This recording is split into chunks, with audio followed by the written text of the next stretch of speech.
Morning all of you. Good morning sir. तो बच्चों, आज की क्लास में हम लोग स्पोकन क्लास के बारे में पढ़ेंगे कि कैसे how to talk to in English.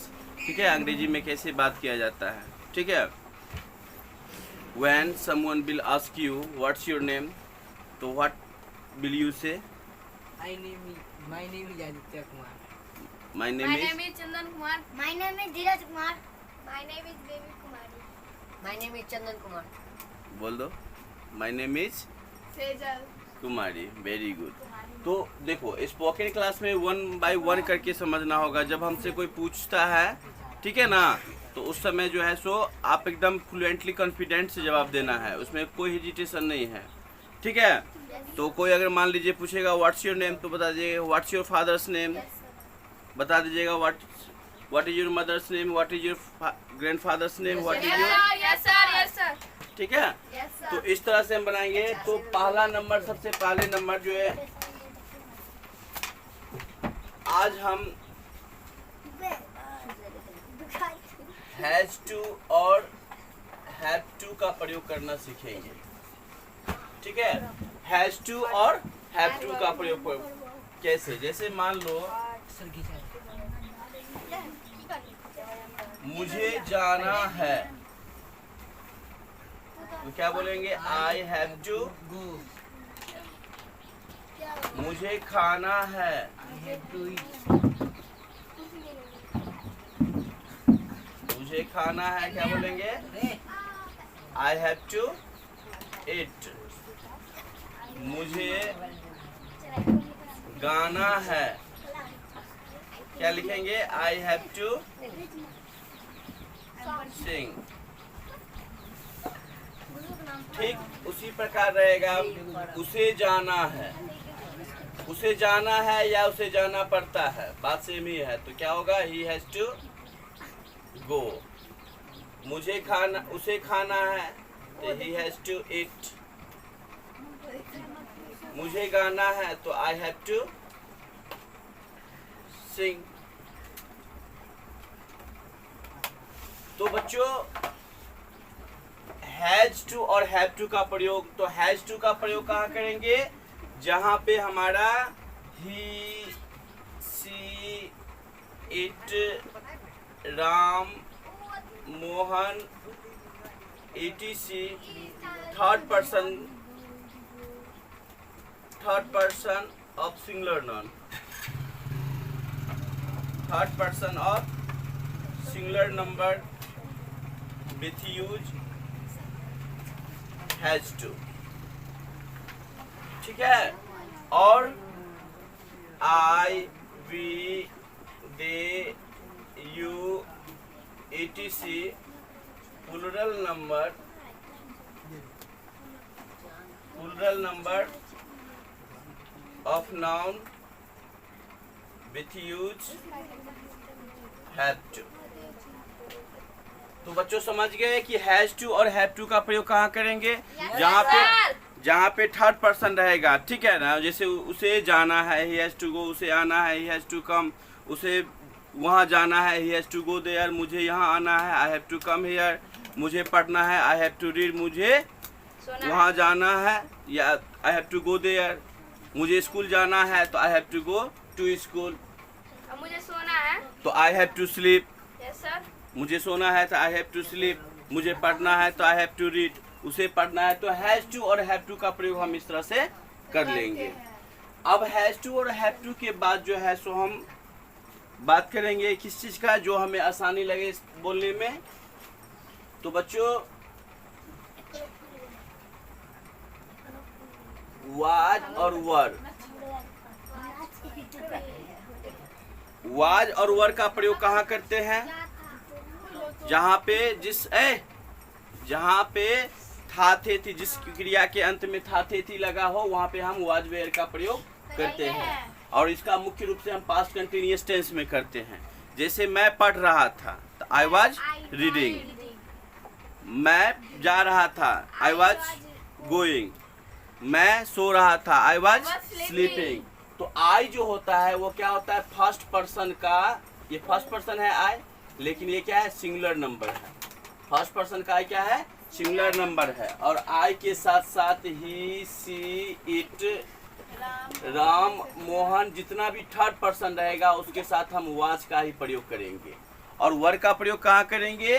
तो वर का प्रयोग हम you, we, they, etc plural number के साथ करेंगे। Plural number.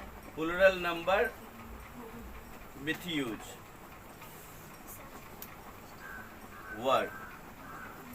जैसे तुम स्कूल जा रहे थे, you are going to school. तुम पत्र लिख रहे थे, you are writing a letter. तुम वहाँ जा रहे थे, यू आर गोइंग देयर। तुम यहाँ आ रहे थे, यू आर कमिंग हेयर। आप यहाँ क्या कर रहे थे? What were you doing here. तो इस सब का जो है सो हम प्रयोग एक वन बाय वन करके जानेंगे, तो हमें इंग्लिश बोलने में काफ़ी मदद मिलेगी। तो ठीक है बच्चों, तो हैज़ टू और हैव टू का प्रयोग, जैसे मुझे जाना है तो आई हैव टू गो, मुझे खाना है तो आई हैव टू ईट, मुझे गाना है तो आई हैव टू सिंग। तो जितना भी रहेगा फर्स्ट पर्सन, ठीक है ना, तो उस प्लूरल नंबर, तो उसके साथ हम हैव का प्रयोग, हैव टू का प्रयोग करेंगे, और थर्ड पर्सन का जितना भी रहेगा उसके साथ हम हैज़ टू का प्रयोग करेंगे। वाज वर्ड का प्रयोग समझ ही गए। वाज वर्ड का प्रयोग आई फर्स्ट पर्सन के साथ साथ ही, सी, इट, राम, मोहन रहेगा तो वाज लगाएंगे, और जहाँ कहीं भी you, I, we, they, you, etc plural number रहेगा तो उसके साथ हम जो है वर का प्रयोग करेंगे। समझ में आ गया? तो has to, have to, was और वेयर का प्रयोग कहाँ होगा? अब देखते हैं आगे।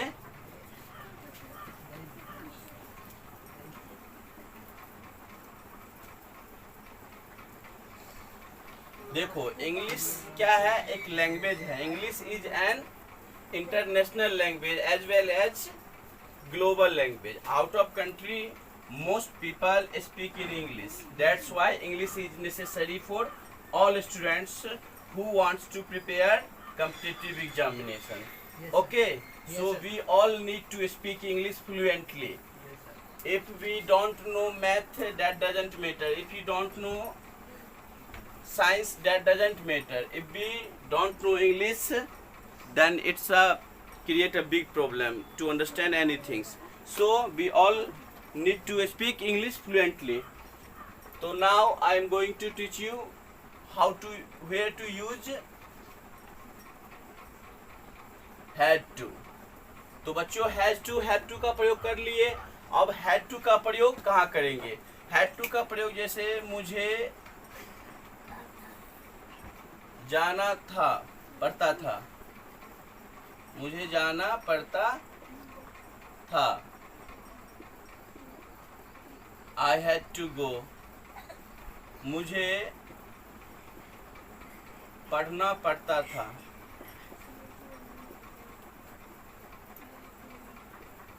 I had to, उसे खाना पड़ता था,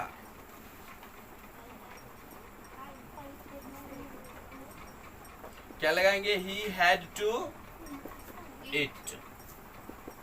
तो इसमें आप देखे हैं कि सभी पर्सन के साथ हम हैड टू का ही प्रयोग किए हैं, चाहे वो फर्स्ट पर्सन हो, थर्ड पर्सन हो या सेकेंड पर्सन हो। हम इसमें हैड टू का प्रयोग, यानी सभी पर्सन के साथ हम इसमें हैड टू का ही प्रयोग करेंगे। और इस तरह का जो भी सेंटेंस रहेगा, जैसे मुझे जाना पड़ता था, मुझे पढ़ना पड़ता था, उसे खाना पड़ता था, उसे नहाना पड़ता था, उसे स्कूल जाना पड़ता था, उसे यह काम करना होता था। तो इस सब में जितना भी रहेगा हम वहाँ पे हैड टू का प्रयोग कर लेंगे।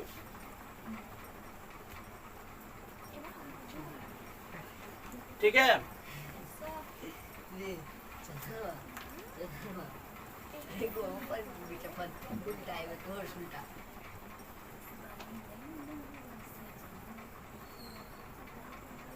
अब हम लोग जो है सो नेक्स्ट स्टेप क्या पढ़ेंगे जो हमें आसानी होगा इंग्लिश बोलने में। तो उसके लिए हमें जो है WH से स्टार्ट होने वाले जितने भी क्वेश्चन वर्ड है, Yes, sir. इसको समझना पड़ेगा। ठीक है? जैसे व्हाट का प्रयोग कहाँ करेंगे, वेयर का प्रयोग कहाँ करेंगे, हाउ का प्रयोग कहाँ करेंगे, विच का प्रयोग कहाँ करेंगे, हुज का प्रयोग कहाँ करेंगे, हुम का प्रयोग कहाँ करेंगे,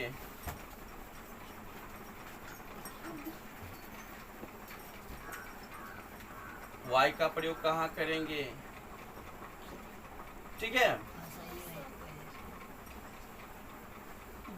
तो देखो जनरली व्हाट का प्रयोग जब हम पूछते हैं प्रश्न, जैसे क्या नाम, what is your name, what is your father's name, ठीक है, How are you? What do you want, तुम क्या चाहते हो, तो यहाँ पर व्हाट का प्रयोग हम क्या जब रहता है सेंटेंस में तब हम करते हैं।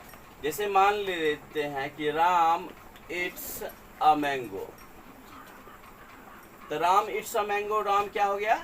सब्जेक्ट हो गया, नहीं, और इट्स क्या हो गया? वर्ब हो गया, और मैंगो हमारा क्या हो गया? ऑब्जेक्ट हो गया।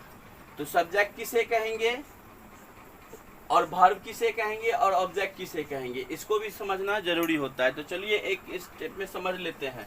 तो सब्जेक्ट उसे कहेंगे जो वर्ड या words which is said about something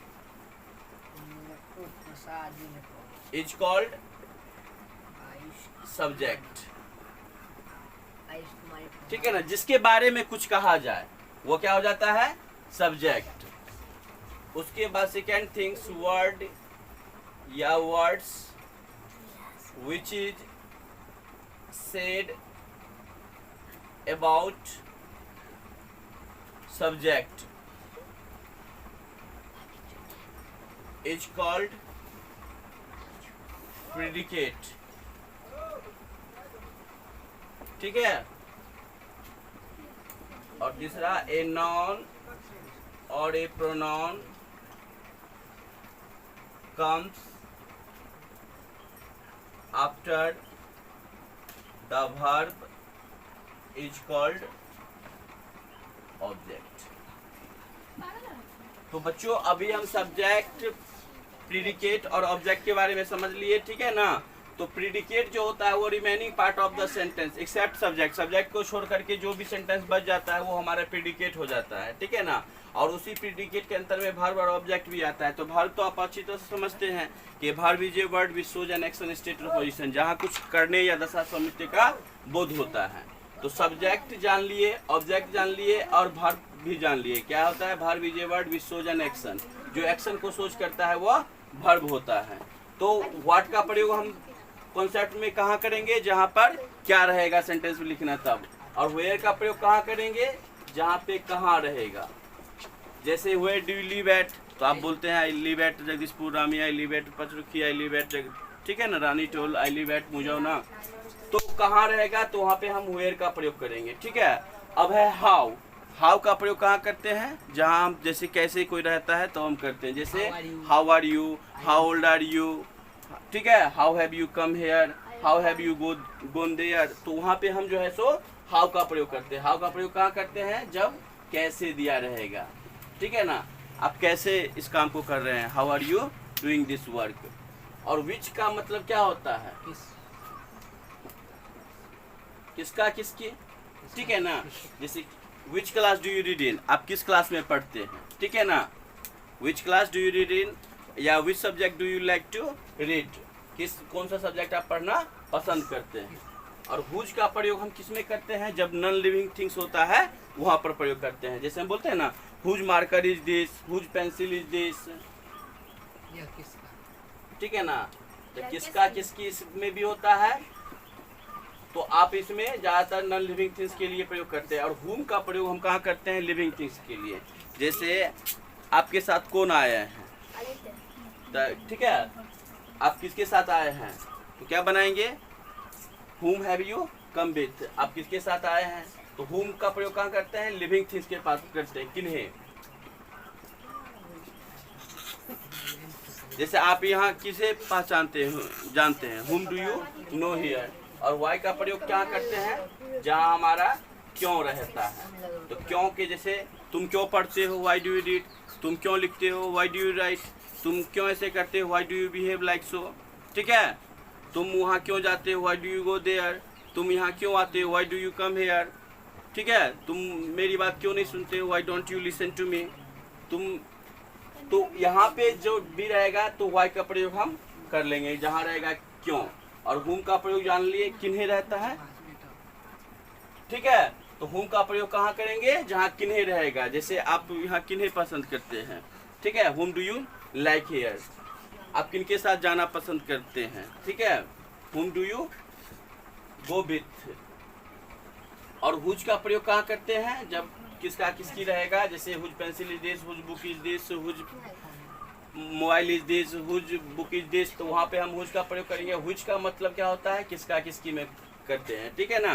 जैसे आप किस क्लास में पढ़ते हैं, आप कौन सा बुक पढ़ना पसंद करते हैं, आप कौन सा देश घूमे हुए हैं, तो वहाँ पर प्रयोग करते हैं। हाउ का जनरली कैसे रहेगा, वेयर का कहाँ, और व्हाट का रहेगा क्या।